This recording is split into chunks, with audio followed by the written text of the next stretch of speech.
right, welcome back, everybody. We're going to continue with our material relating to skeletal system. Let's see where we left off. We were talking about the classifications of bone, and we left off talking about irregular bones. So there are 4 classifications, as we mentioned. The one particular classification that we're going to spend more time with overall is going to be long bones. So let's talk more about long bones. Now, there's a lot of stuff here, but we're going to kind of break it down bit by bit so that we can understand this stuff as well as we can. So first of all, as far as the anatomy of a long bone is concerned, we have 2 major structures that we need to recognize. We have the diaphysis, which is going to be the shaft of the bone, and then we have the epiphysis. I'm just going to change color for us real quick. Whereas the epiphysis is going to be the heads of the bone. Now, the diaphysis, as far as this comparing the shaft and the heads of the bone, the diaphysis is going to be mostly compact bone, so that means it's going to be more dense. So the middle of the bone is much more difficult to break. What do we find in the middle region? We also find yellow marrow, and yellow marrow is going to be fat. So we find a lot of yellow marrow. There's 2 types of bone marrow, yellow and red. Yellow just happens to be the one that's more fat-oriented. Now, with regards to the epiphysis, it's going to be the ends of the bone, as we mentioned previously, mostly spongy. So there's more vulnerability. There's a higher chance of damaging that area. And more specifically, the most important thing we need to know is that it is the location of red marrow. And as far as red marrow is concerned, that is, of course, going to be associated with blood formation, the creation of any blood cell, red blood cells, white blood cells, platelets. So I always just think in my head, okay, red marrow makes red blood cells. It also makes other cells, but that's simple enough for us to understand and comprehend. Now, here's something interesting. When you look at this picture, you'll notice how there's an epiphysis, and a diaphysis. So the diaphysis is pretty easy to identify because that's the shaft. But the epiphysis can be a little bit more challenging. How do we recognize which epiphysis? Well, you take a look at the word in front of it. That's some stuff that we learned in our Intro to Anatomy videos. So proximal and distal. Proximal means closer to the point of origin. Distal means further from the point of origin. So the proximal epiphysis right up here is going to be where the bone begins. And in this case, this is the humerus, the bone of the upper arm. Where does the humerus begin? Your shoulder region, right? So that's going to be the proximal epiphysis. The distal epiphysis is going to be where the bone typically ends. And where's the bone going to end in this case? Your elbow. Okay, so just wanted us to get that out of the way. Let's continue onward. Just got to erase. Okay. Next, we're zooming in a little bit onto the diaphysis. Surrounding the diaphysis, we have this saran wrap-like structure called the periosteum. The periosteum, simply put, is this fibrous connective tissue. It just wraps around the diaphysis. That's all I needed to know for our particular unit. And finally, in the diaphysis area, you also have these arteries that are coming from the heart, obviously. And these arteries are going to supply the bone cells with the essential nutrients needed, aka blood. It always astounds me that there's a lot of people that don't think that bone is living. Bone, just like every other organ, is living. So it's going to require blood to continue surviving, to continue living. We'll learn much more about blood and every aspect of blood when we do cardiovascular system. So that's a little ways away. Okay, zooming back out. We are now seeing the articular cartilage and the medullary cavity. Regarding the articular cartilage, it is covering the ends. You can kind of see it. You can see it much better in the distal epiphysis. So you can see it right over there. As far as this white region, it kind of looks like a soft blue color near the proximal epiphysis. So you need to know where it covers. You don't need to worry about the hyaline cartilage. We're going to learn more about that in respiratory system. Your trachea has a bunch of hyaline surrounding it, which, again, we'll learn down the line. But you do need to know what the cartilage, what it does, like what's the point of having it. So the main thing is right here.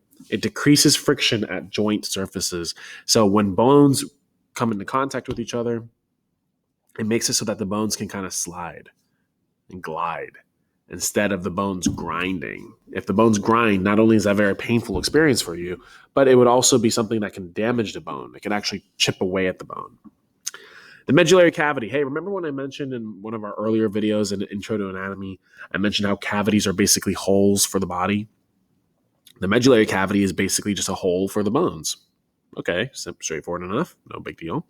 Now, as far as the medullary cavity is concerned, it's going to be an area that contains bone marrow. Now, the type of bone marrow depends on how old the person is. So that's very important. I'm actually going to redraw that that star. A little better.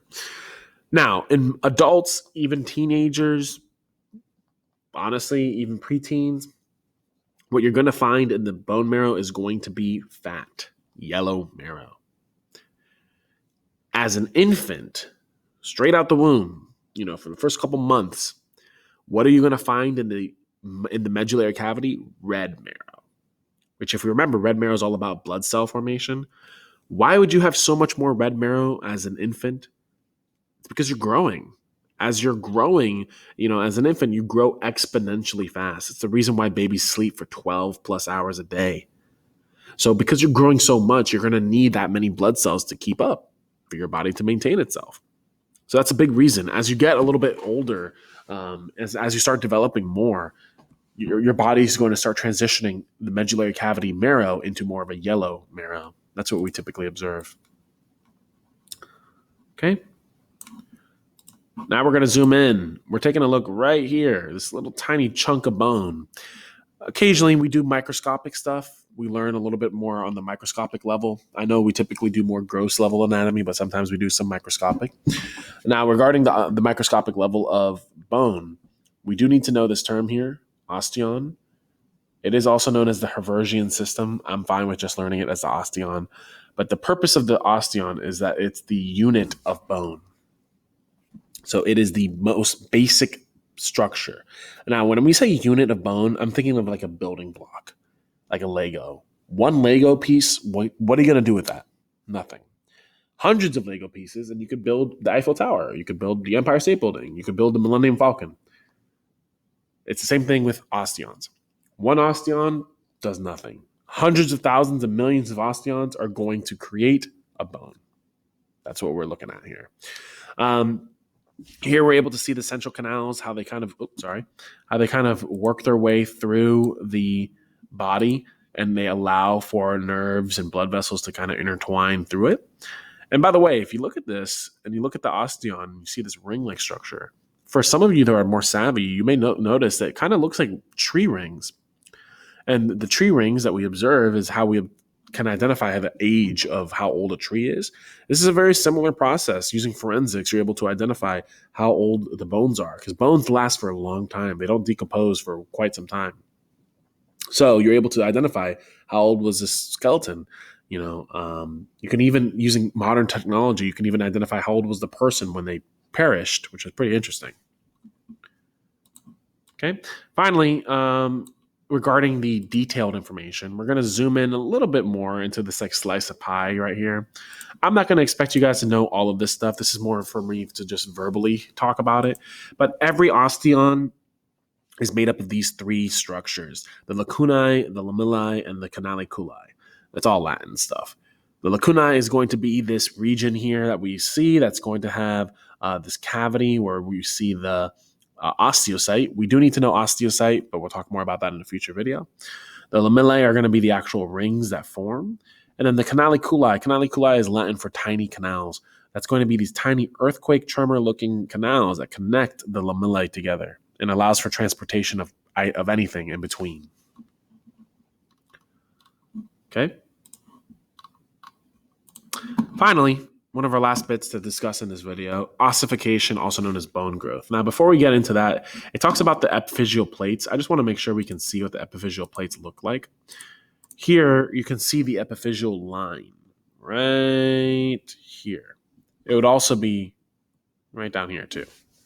The epiphyseal line is where the plates were growing until you've reached physical maturity, right? Where you've reached your physical peak. So, in relationship to ossification, what ends up happening during childhood is that the epiphyseal plates are going to shift, allowing for growth to occur. So new cartilage is going to continuously form.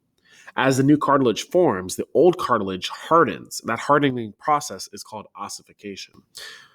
When that old cartilage hardens, guess what it turns into? New bone. Awesome. The bones will remodel and lengthen until growth stops. Growth typically stops, depending on the sex of the individual. Men typically stop growing around 24, 25. Women typically 22, 23. But honestly, once you've had puberty, as far as growth is concerned, that's pretty close to what your peak height is going to be. You're still going to have changes, no doubt about it, especially in your skin. You're going to start looking older. But your peak height, puberty is your last major spike regarding this. And of course, the bones will change somewhat in shape as you grow, especially as a young child. But not only do you grow horizontally or vertically, you also have to grow horizontally. Your bones do need to grow in width, because if you only grew vertically, your bones would become super weak and wouldn't be able to sustain you. So they do grow a little bit in width, which is to be expected. And again, we talked about this in a previous video. Bones are really heavy. They make up roughly about a third of your body weight or so. Okay, and here we just see that ossification process. We see what it looks like from an embryonic stage all the way till childhood. And the embryonic stage is just around the first trimester, first 3 months, right? We notice very little bone, a lot of cartilage, right? Then in the fetal stage, we notice a lot more bone, even some arteries forming that's going to start to provide nutrition to the bone, but too much cartilage still. By the time a child is born, this is what we expect to see. A lot more bone, much less cartilage, the bone's growing in width, right? You don't need that much cartilage for your body to do what it's got to do. That's the whole point, right? Okay, so with all that said, guys, that's where we're going to stop for today. I appreciate you guys checking in and tuning in. Other than that, I'll see you guys in the next one. Have a good one.